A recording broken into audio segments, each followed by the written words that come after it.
After 8 years of fighting a counterinsurgency war, U.S. generals say Iraq security forces are ready to go it alone. These police and soldiers are completing a month of training on this U.S. military base near Mosul. Controlling checkpoints and riots is an essential skill in Iraq. On the day of this demonstration, a car bomb exploded just outside the base, killing 3 civilians.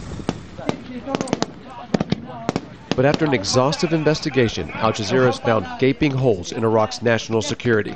Military officials admit that when U.S. forces go home in 6 months, the Iraqi army, with around 250,000 troops, would have virtually no chance of standing up to an Iranian military more than twice its size. If you look at the weight of many of the other forces in the region, to include the Iranians and their ability to employ that against Iraq, it would be certainly a challenge for them.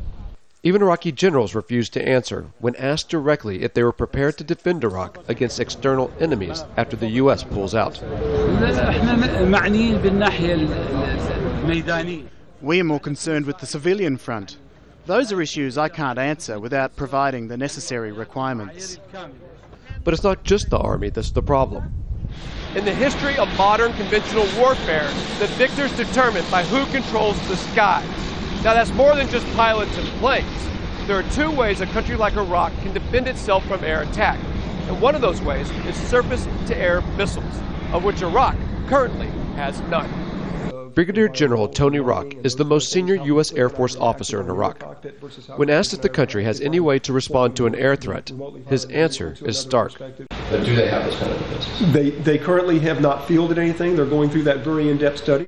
In the absence of an air defense system, an Air Force complete with fighter jets is absolutely vital. The problem is, Iraq has no pilots trained to fly modern fighters, and that's not a quick fix. Altogether, we're talking a minimum probably of 2 years before they could even start the F-16 training. So I would say, with breaks in there, about 3 years, start to finish. And Iraq has yet to purchase a single fighter aircraft. Pull up, pull your plane up, as you see 180, and he's pushing a beam. Yes. Once these student pilots have learned the basics of flying, they cannot begin the specific training for planes they don't have.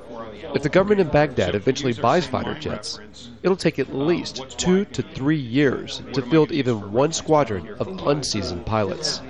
The United States has helped Iraq build an armed force that is increasingly able to handle internal security, but with very little ability to defend itself from external threats. As the U.S. now prepares to depart, it will leave Iraq in the shadow of its oldest adversary, Iran, virtually defenseless.